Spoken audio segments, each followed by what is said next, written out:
ATX. ATX is the standard everyone knows. It measures 12 by 9.6 inches, making it the default choice for most desktop computers built in the last 30 years. Intel introduced it back in 1995, and it became popular because it struck the right balance between having enough space for components and not being wastefully large. The main advantage of ATX is flexibility. You get 7 expansion slots, which means you can install a graphics card, a sound card, a capture card, and still have room left over. The board gives you plenty of space for memory slots, usually 4 or 8, depending on the model. Cooling is straightforward, because there's room for large heat sinks and multiple fans without things getting cramped. ATX works with almost every standard PC case on the market. The mounting holes are standardized, the back panel is always in the same spot, and power supplies follow the same connector layout. If you're building a gaming PC, a workstation, or just a general-purpose computer, ATX is the safe bet. It's compatible, widely available, and gives you room to upgrade later. Micro-ATX. Micro-ATX, often shortened to M-ATX, is the smaller sibling of ATX. It's a perfect square at 9.6 inches by 9.6 inches. The key difference is that you lose some expansion slots, typically dropping from 7 down to 4, but everything else stays mostly the same. The smaller size means M-ATX boards fit into smaller cases, which is useful if desk space is limited or you want a more compact setup. Despite being smaller, M-ATX boards still use the same mounting points as ATX, so you can actually install an M-ATX board in a full-size ATX case if you want. The power connectors are identical too, which means any ATX power supply works fine. Micro-ATX became popular for budget builds because the boards tend to cost less, and you can pair them with smaller, cheaper cases. But they're also common in compact gaming setups where people want decent performance without a massive tower. The trade-off is simple: fewer expansion slots, but the same basic functionality as ATX. Mini-ITX. Mini-ITX is where things get interesting for people who want truly small computers. The board measures just 6.7 inches by 6.7 inches, small enough to fit in your hand. This is the smallest mainstream form factor that's actually practical for building a full-powered PC. The big limitation is that you only get one expansion slot. That's it. So if you install a graphics card, you can't add anything else.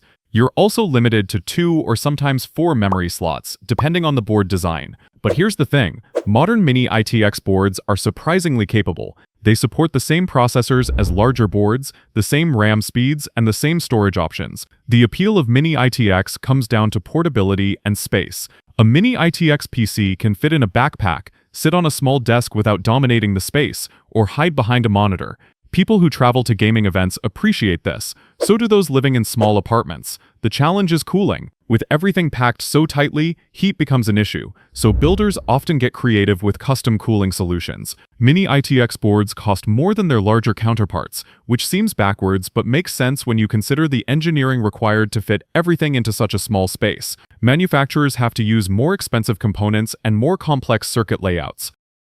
E-ATX. E-ATX, short for Extended ATX, is for people who need more than the standard ATX can offer. The size varies a bit by manufacturer, but typically it's 12 by 13 inches, making it wider than regular ATX. That extra width gets used for more power delivery components, additional expansion slots, and extra features like more USB ports, more SATA connectors, or built-in Wi-Fi antennas. E-ATX boards target enthusiasts who overclock their processors, people running multiple graphics cards, and workstation users who need maximum expansion capability. The problem with E-ATX is that you need a case specifically designed for it.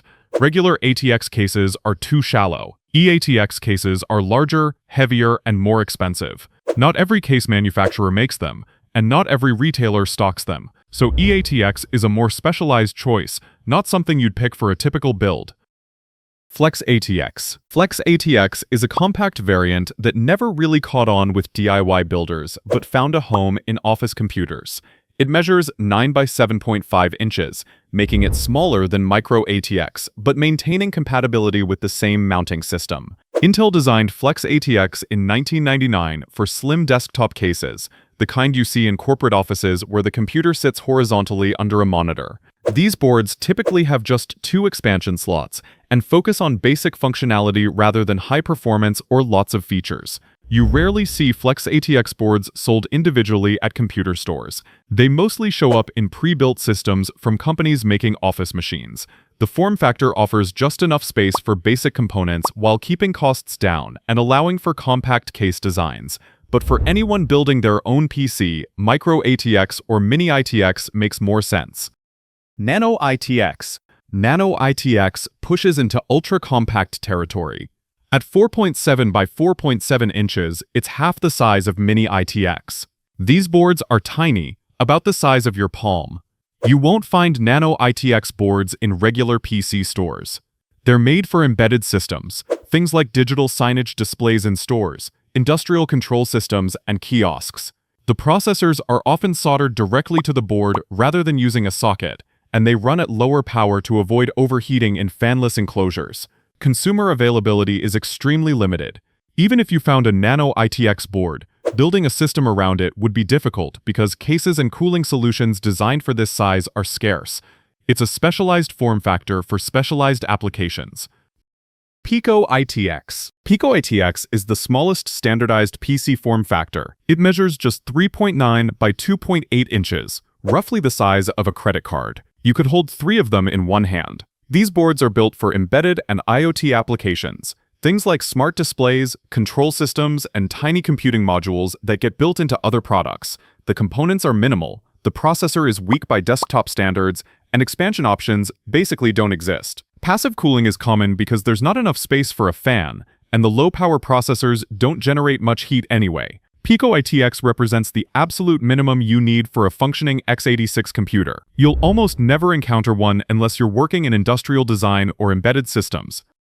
Rack mount. Rack mount is different from all the others because it's not defined by a rectangular board size, but by a horizontal mounting system. Server racks are standardized at 19 inches wide, and rack mount equipment is measured in rack units, where 1 unit equals 1.75 inches of height. A 1U server is the thinnest option, just 1.75 inches tall. It's incredibly space efficient, but challenging to cool because everything is squeezed into such a tight space. Moving up to 2U, 4U, or larger gives you more room for components, better cooling, and quieter operation. Inside rack mount servers, you'll often find ATX or E-ATX motherboards, but some use proprietary server-specific boards. The key characteristic of rack mount systems is front-to-back airflow.